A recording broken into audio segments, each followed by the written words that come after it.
Body composition is a topic that's constantly coming up.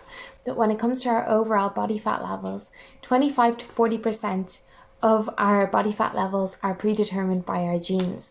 So it's important to be aware of the things that we can influence and control and the ones that we can't.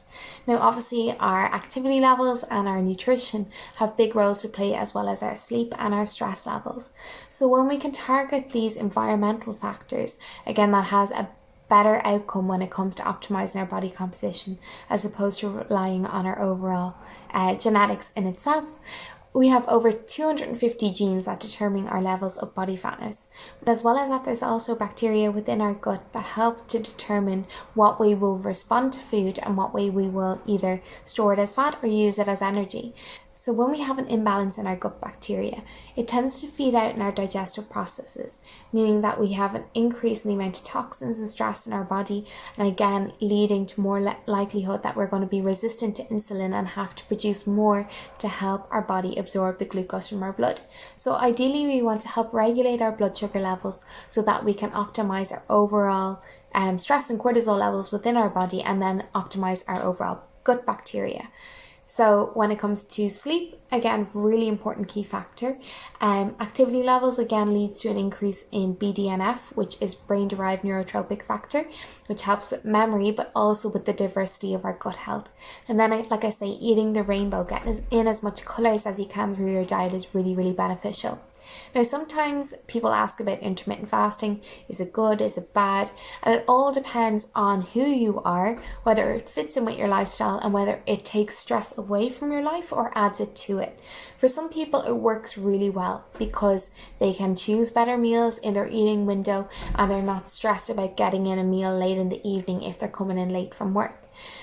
For others, it doesn't work so well because they feel deprived, neglected, and like they haven't fully nourished their body, and they're eating massive portions in their eating window, which isn't ideal either, because we can't absorb the same amount of nutrients that we could if we were eating in smaller amounts. For males, it tends to work really, really well, a 14 to 16 hour fasting window, and that helps them with their autophagy, which is the clearing out of toxic cells. It helps them with their metabolism, and it helps with their overall hormonal balance.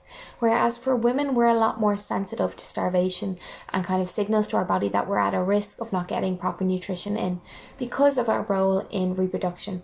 So it's really, really important to be aware of, when reading studies or reading information online about intermittent fasting, that it can actually have negative consequences on women.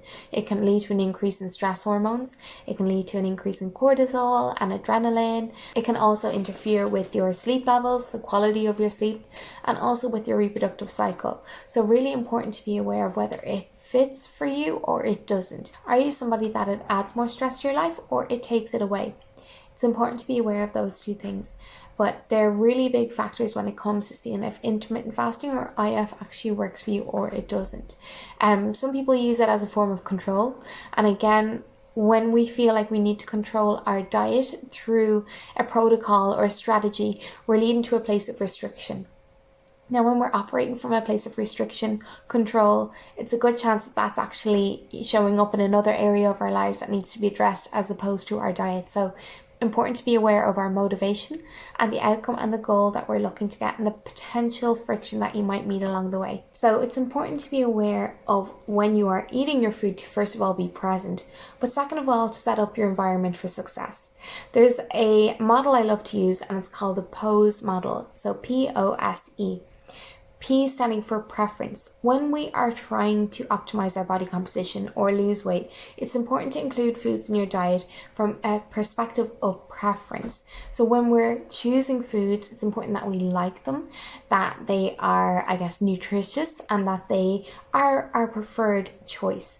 If we are restricting ourselves and placing ourselves in a position of limitation, it's more than likely we won't be able to stick to our diet, and down the line we're going to fall off the track. When it comes to organisation, so the O of the POSE model, organisation has a big role to play, especially in those busy lives. When you've got kids going back to school, or you're trying to make meetings, or deal with Zoom calls, or whatever it does be, it's really important that organisation has a place in your preferred strategic plan to getting optimal body composition. Organising yourself in a way that you've got healthy snacks to hand should you skip a meal. Or if you know you've got a busy day ahead, organising yourself so that you get a good nutritious breakfast to carry you through lunch so that you won't be starving come dinner time. Organising your environment in a way that you have got all your supportive healthy foods in a place where they're easily reachable and easily attainable, such as switching, your candy bowl from the kitchen table over to a fruit bowl, or having more vegetables chopped up and prepared in your fridge so that you can reach for those as opposed to having to prep them on the spot in the moment.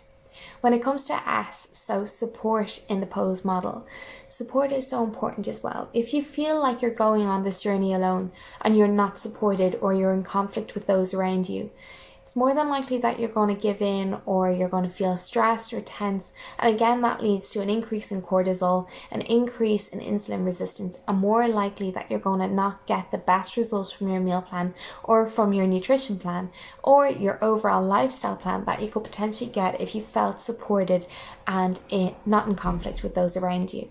Communication is key here, helping to reduce the likelihood that you're going to meet conflict or friction. So telling those around you what your aim is, what your goal is, and why it's important to you that you undertake these processes of change. Communication is so important for the S, the support of the pose model. And then E, setting up your environment for success.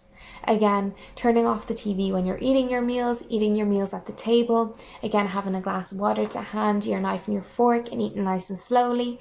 Maybe switching your knife and your fork into opposite hands so that you eat that bit slower. Having a conversation in between bites to help slow you down, making sure that you're really absorbing and noticing your hunger and fullness cues. Again, when it comes to environment, then to be positioning, again, like I say, your healthy foods at the front of your fridge and your less healthy or negative options to the back of your fridge. I highly recommend you do a scan of your kitchen and have your red, yellow and green labeled foods. So writing down what ones you will consider bad foods, foods that you don't ideally see serving your purpose when it comes to getting healthier. And then for your orange or your amber labeled foods, then those ones that you can tolerate, that you know probably aren't the best option, but you could say that they have a place in your meal plan in some way, shape or form. And then your green light foods, so those foods you want to eat in abundance or eat more of if you don't already. Ideally, we want to get rid of the red foods so that we're not facing that conflict or that friction. When you are sitting down to a plate that you feel is totally red light labeled for you, that again signals to your body stress and adrenaline to try and get out of that situation. So when you're facing a situation that increases your stress levels and your cortisol levels, more than likely your digestion isn't going to be optimal and you're more likely to store it as body fat. So it's really important to be aware of the principles behind your plan that you put in place when it comes to optimizing your body composition, and the factors that we can change and take control of and the ones that we can't.